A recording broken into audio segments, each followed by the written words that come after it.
चाहे वो घर में कोई सुंदर सा छोटा सा ही कीर्तन हो, जैसे हमारे यहाँ कितनी बहनें बैठी हैं, माता की चौकी है, जागरण है, करती हैं,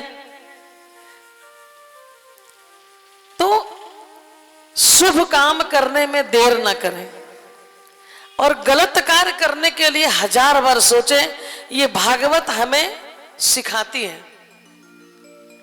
और कथा ऐसी जगह हो जहां कथा सुनने के लिए ज्यादा से ज्यादा भाई बहन पहुंच सके, इसका ख्याल रखें।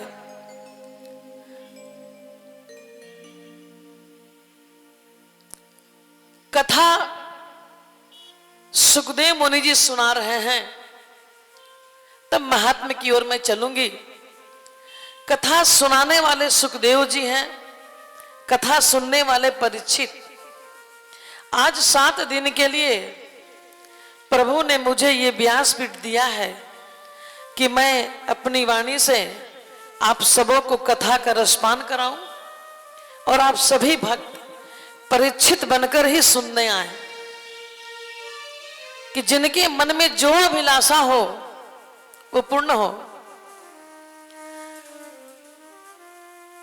कथा सुनने के लिए सबसे पहले आप अच्छी जगह का चुनाव करें जहां शुद्ध वातावरण हो और आसानी से सुनने वाले, कथा सुनने वाले जो श्रोता हैं वो आसानी पूर्वक आपकी कथा स्थल तक पहुंच जाए, पहली बात। दूसरी बात, कथा सुनने के लिए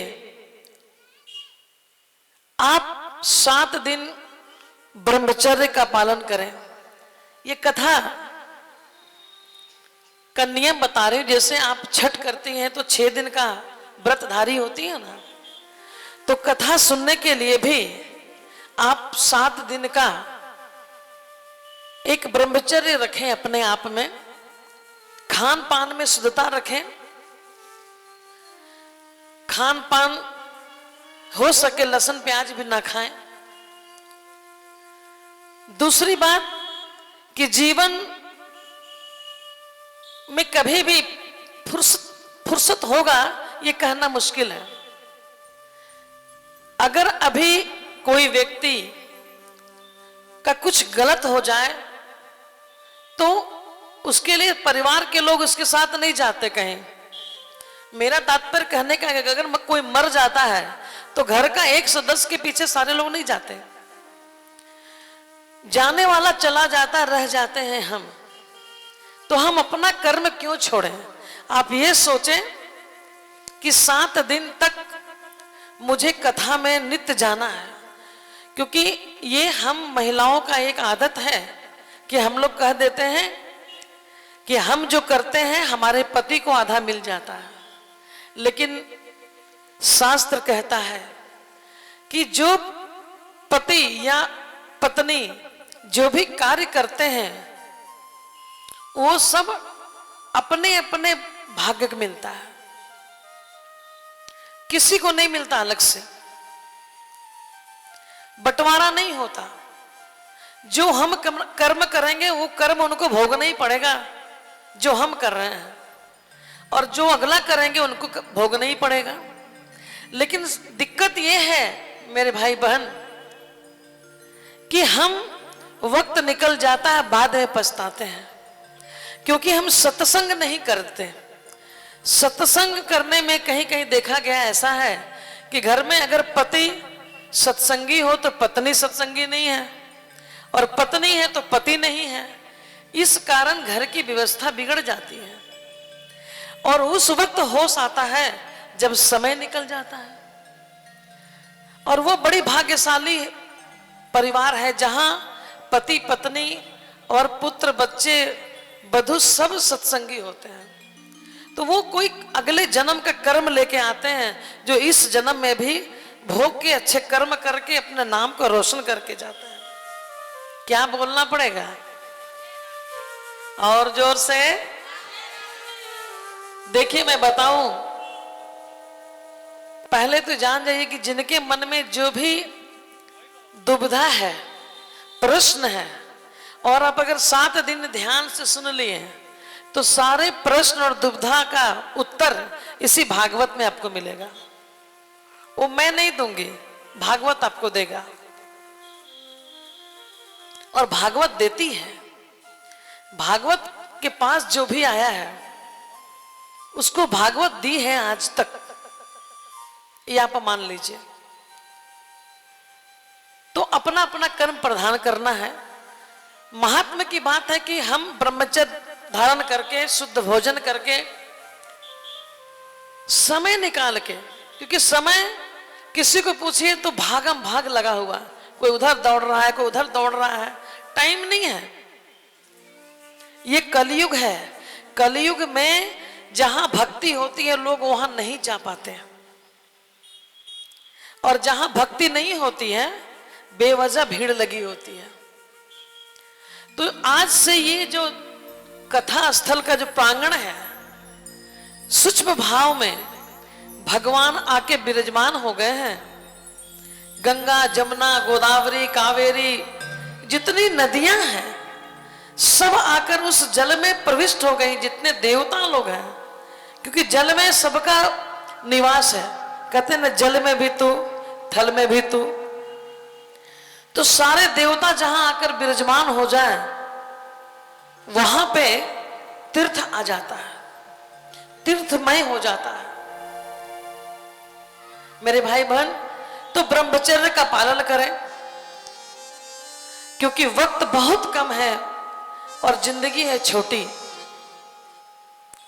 हम ये सनातन धर्म ही एक ऐसा धर्म है जिस धर्म में हम जीते जी तो भगवान की कथा सुनते हैं, माता पिता की सेवा करते हैं, लेकिन मरने के बाद भी हम माता पिता को भोजन पानी देते रहते हैं।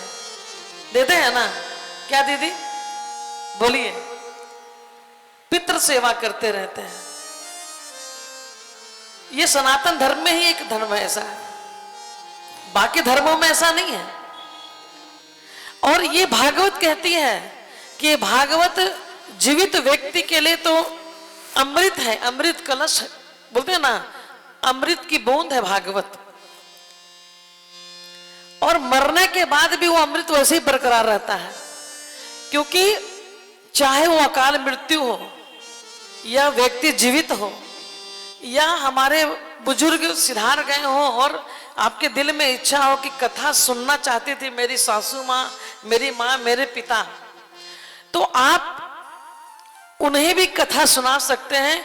ये सनातन धर्म में ही एक ऐसा है जिसमें मरने के बाद भी अपने माता पिता, अपने बड़े बुजुर्ग, जो भी हमारे पितृ हैं, उनको हम कथा सुना देते हैं तस्वीर रख के।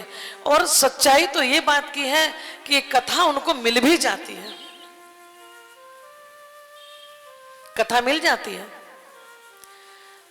तो ये हो गई कि महात्म्य और इसका किस तरह का पालन करना चाहिए, कथा कैसे सुननी चाहिए। हम किसी बच्चे के बर्थडे में जाते हैं, अपने घर में परिवार में जाते हैं, तो हम क्या खाली हाथ जाते हैं? आज ठाकुर जी यहां विराजमान हैं।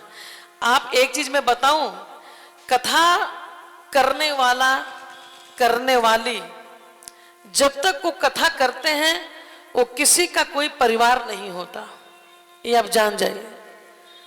न वो किसी का पति होता है, न वो किसी की पत्नी होती है, न माने उसका कोई रिश्ता नहीं है। वही कथा करता है जिसपे भगवान की कृपा होती है, और कृपा भी उसी पर होती है जो भगवान निमित्त मात्र चुन लेते हैं कि ये ही मेरा एक कार्य कर सकता है।